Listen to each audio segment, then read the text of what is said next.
Welcome to my South America conversation, my lecture.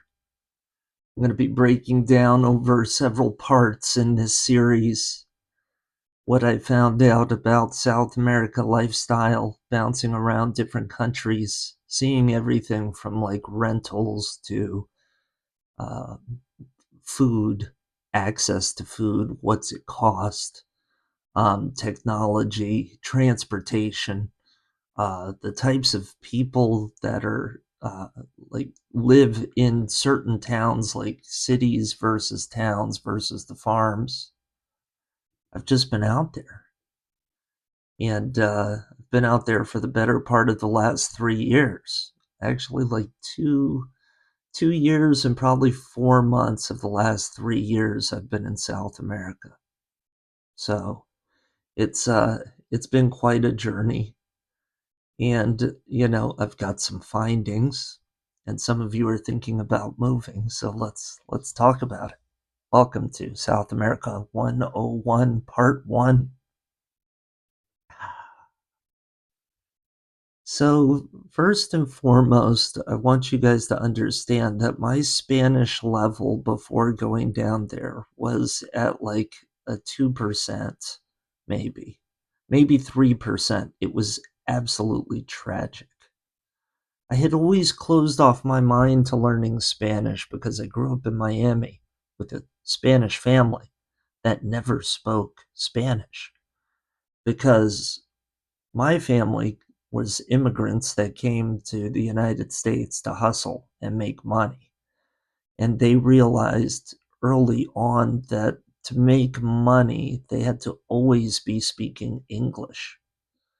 So even at family functions, like Spanish was just not spoken in the Cuban world in Miami in the 80s, in the 70s, and the 60s.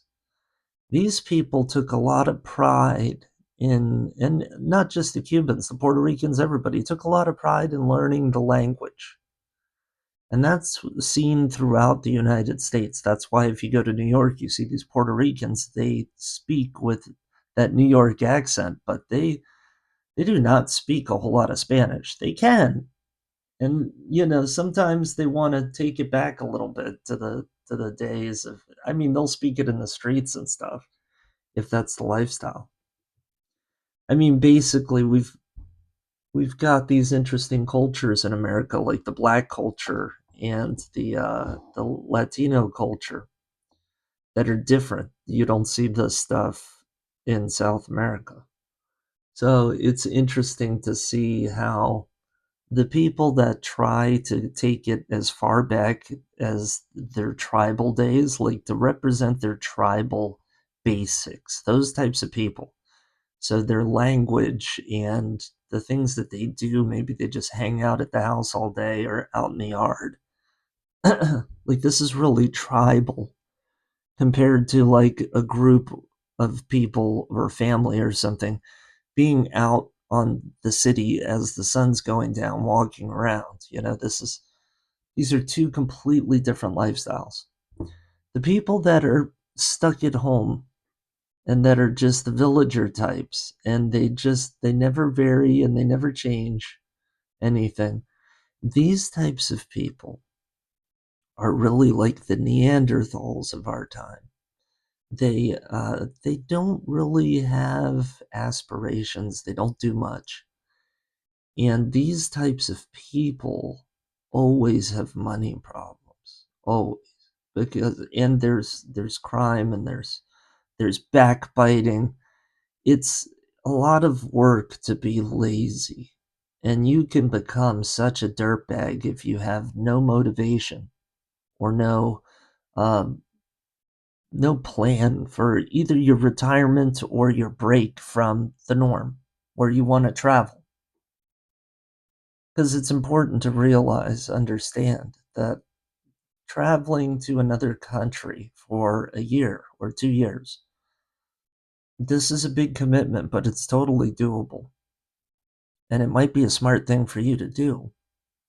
It's changed my life. It's changed my thinking completely about the world. I was always in this like set mind frame that like I had to do things a certain way and I had to hit certain goals. And then, over time, I started to realize that time was very important to me. And if I could be a minimalist and just have a decent life, but just skating above the working class barely on a thin line, right? Budgeting my lifestyle in that fashion to where I'm not hurting for money. I don't have to work like other people. I can take 2 months of work and the rest of the time I can just do whatever the heck I want to do with my life.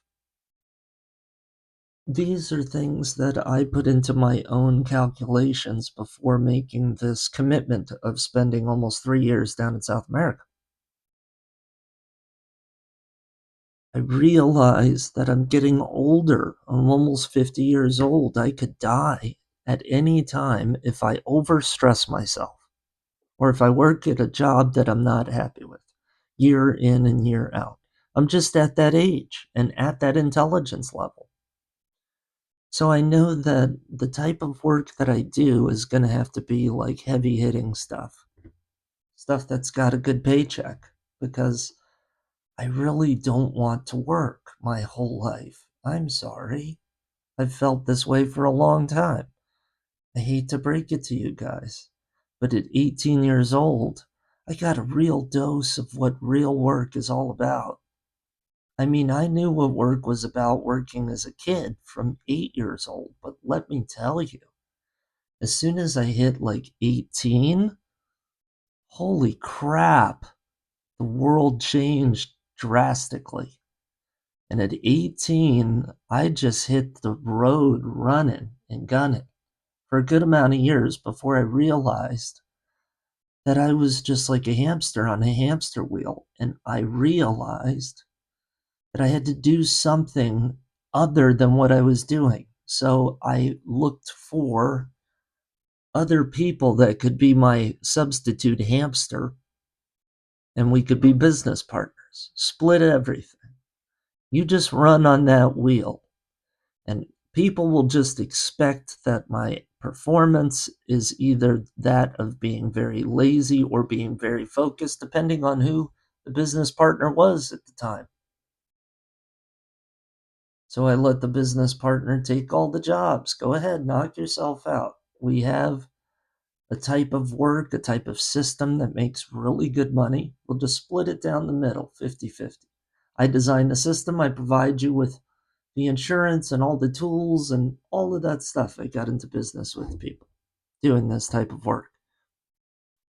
So when they did this work and they ran their own businesses and they made good money, they were enthused to go out there and make more money, really hustle and crush it. But after a while, they started to get fat on the hog and they started to fall off.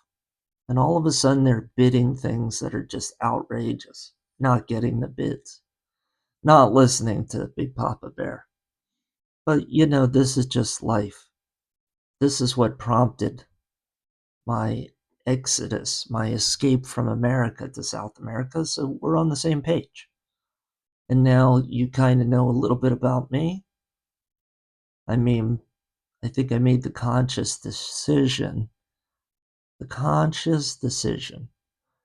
at probably 36 years old, 35, that I was going to actively retire immediately and find hamsters to run on that wheel. Up until then was practice. I owned businesses and I still kind of operated the same. But once I hit about 35, that's when I got serious about it. And at 35, I put a system in place that still works for me today very well.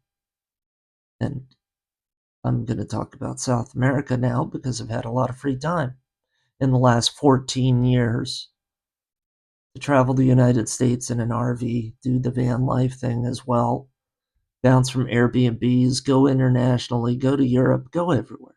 I've been everywhere. I do everything. Let's check out South America. I'll talk to you about it. It's pretty awesome.